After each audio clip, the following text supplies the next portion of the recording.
Hey,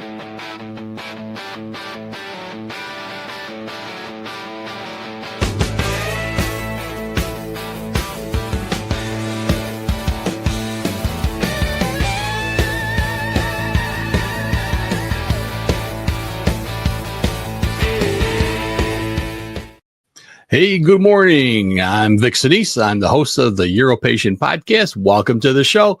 We got a great show for you today, so join us now. All right, so welcome everyone, and thanks for joining me today. We'll be talking about urethral strictures, what they are, why they happen, and the symptoms they cause, and treatment options available. My goal is to help you understand this condition in clear, patient-friendly terms. And I've had a couple of requests for this from patients about questions that they asked about urethral strictures and how to treat it. So thought it'd be a good time to cover this. So what is a urethral stricture? It's a narrowing of the urethra, the tube that carries the urine from the bladder to the outside of the body. Now I've got a nice picture here. You can see that area showing that stricture there. So, and then we see the bladders up there, and then as we come down. So these strictures can form anywhere along that tube. The narrowing is caused by scar tissue or inflammation, and it makes it harder for urine to flow normally. Kind of like as if you had a pipe that was, had buildup in the middle of it, or a hose that you stepped on the center of it and it's now crushing it, so it's not working the way it should. Strictures are far more common in men simply because they have longer urethras. They can happen at any age, although they're more common in adults. Many people live with symptoms for years before getting a diagnosis. Now, the symptoms often start with a weaker urine stream or strain you urinate. You might notice more frequent urinary tract infections, burning when you go, or feeling that your bladder isn't fully emptying. These symptoms can worsen over time if not treated. Interestingly, these are the same symptoms that you can get with an enlarged prostate. So, if you're not sure, you may need to go in and have it evaluated, because sometimes people think their prostate's causing the trouble and it's a stricture. Now, strictures have many different causes. Trauma, one of the most common things. So trauma like you got into an accident where the toilet seat fell down on your penis, or some other thing, got in a car accident and it could have caused it to happen, or an injury to the urethra. They all can lead to scarring.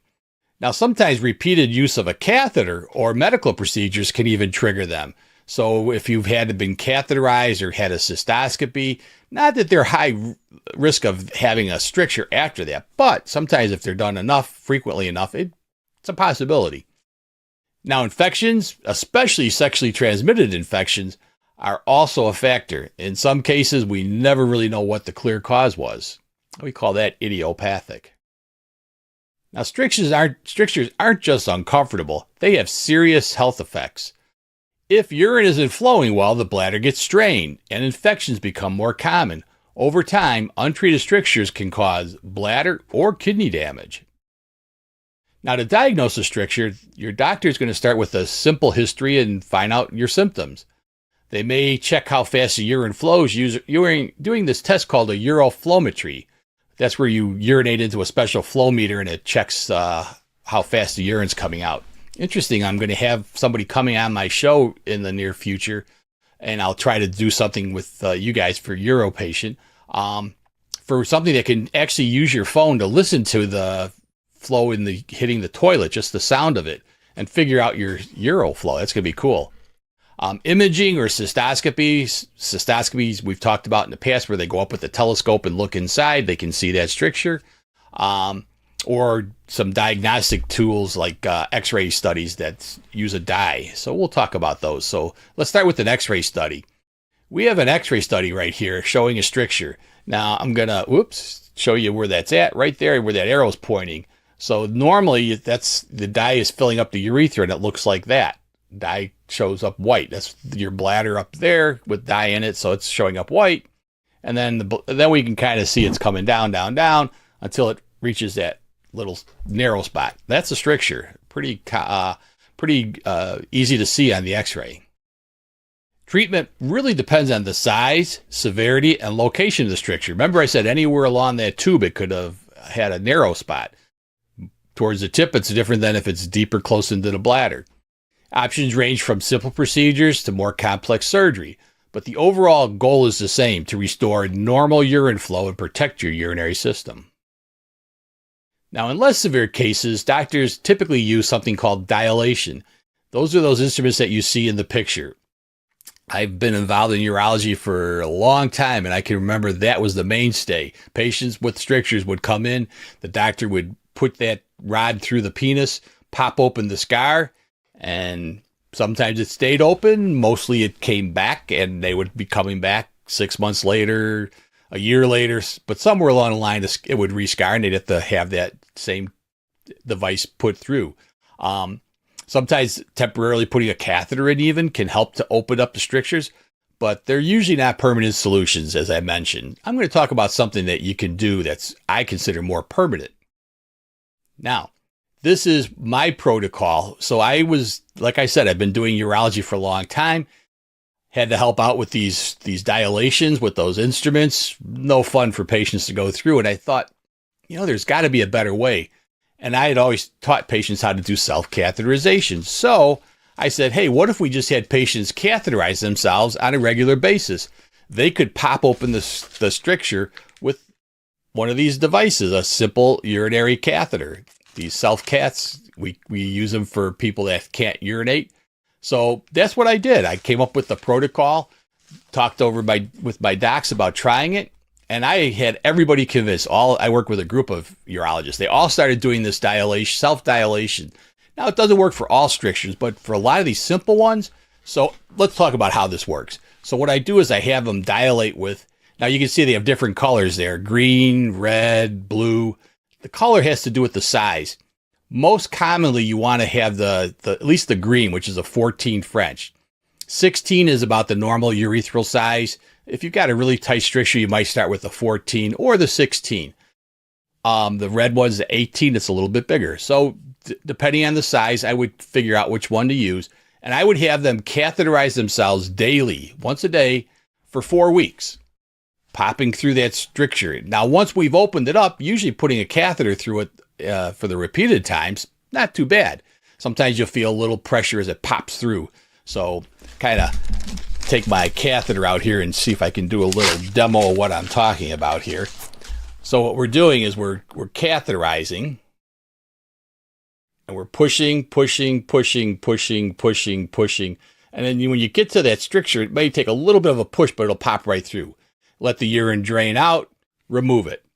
Get a new catheter, do that the next day. Again, for 4 weeks. Then, if you're getting the catheter in, no problem, and whichever size we're telling you to use, then you go to every other day for 4 weeks. So you skip a day. So you do it every other day. Still popping through, no trouble. Now we go down to once a week for 4 weeks.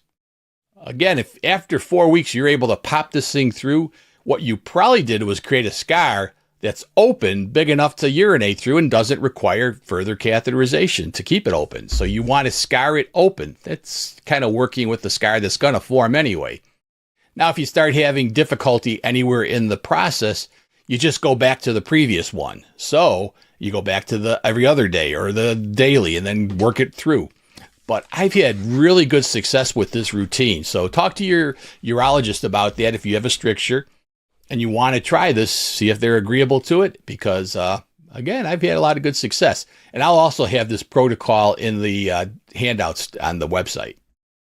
Now, surgical options include things called like a urethrotomy, where the scar tissue is cut open in the urethra, and urethroplasty, where they do a repair or reconstruction of that area. Urethroplasty usually has the highest long-term success rates, especially in severe strictures. So these are ones that are a little bit harder, where a patient wouldn't be able to probably pass a catheter through, that we would do a formal operation. But now we've got this new system that's really been working good too, called Optilume. Optilume's a new treatment for urethral strictures that uses a special balloon to gently stretch the narrowed part of the urethra. Which makes it different from older treatments is that the balloon is coated with a medicine called paclitaxel. Fancy word, but it's actually a chemotherapeutic drug, which helps stop the scar from coming back, causing another blockage. Procedure is quick, done as an outpatient, and many patients go home that same day. I would say almost every patient I know has gone home the same day. For people who have struggled with repeated strictures, this may be a more long-lasting result. So let's talk about what's happening here. So this is our Optilume balloon. That balloon's right in there. So it's skinny when they put it in, so it passes through, looks like that wire, and it passes right through that stricture, and then the doctor inflates it to a certain pressure, and that pops open the stricture. Now, of course, we've been ballooning those things for a long time, but the strictures always came back. Well, now they coated it with this paclitaxel, and that coating, that medicine on there, helps to keep it from healing shut. So it prevents that scar healing. So that's the whole goal. So you get to have that done in a pretty simple procedure that may give you a really long-term result. Much easier than those surgical procedures. Now, living with a stricture means paying attention to your body. Stay hydrated, watch for changes in symptoms, keep up with follow-up visits, very important. If your symptoms get worse, tell the doc right away so treatments can be adjusted. You don't want to wait till it shuts off and you end up in an emergency room, because that's a bad situation. If you've got a stricture and you don't have a urologist that knows how to get through it, they're going to struggle trying to get a catheter in you, and you're going to be in a whole lot of hurt. Now, not all strictures can be prevented, so all these things don't always work. Everybody's different. But you can reduce your risk by practicing safe sex to prevent things like STD-related strictures, using catheters only when needed, protecting yourself from injuries, and seeking early treatment and if urinary problems develop. Now, these are some of the most common questions patients ask. Treatments are done with anesthesia is it painful? They're done with anesthesia to minimize discomfort. We can use a local anesthetic, a numbing agent into the penis, and that can take away most of the pain. If it takes more than that, we can also give you some other medications. We do things under this nitrous oxide gas and stuff like that. That makes it really simple. Will it come back? Strictures can return. A lot of times they're going to return. If you're just doing that plain old big fish hook thing you saw, that dilator. Those are called sounds, by the way. If you're just dilating with sounds, I can almost guarantee it's going to come back. Surgical procedures may give you the best long-term procedure results, but you try that dilation I talked about with self-dilating with a self-catheter or the Optilume. You may have really good long-term outcomes from that. And how long does it take to recovery? Well, most of the procedures recovery is pretty quick, but depending on what's done, you're going to have a little bit of soreness from, the stretching of that stricture. It's kind of like almost a small cut in the urethra, and it's got to heal. So I hope this was helpful for you. Again, I had a lot of requests for people that were talking about, asking questions about urethral strictures, and look back, and I really didn't do anything on urethral strictures, so I thought this would be a good time to address that. So tune in next week for more UroPatient.com. Hope you enjoyed that episode. Tune in every week for more on the UroPatient podcast.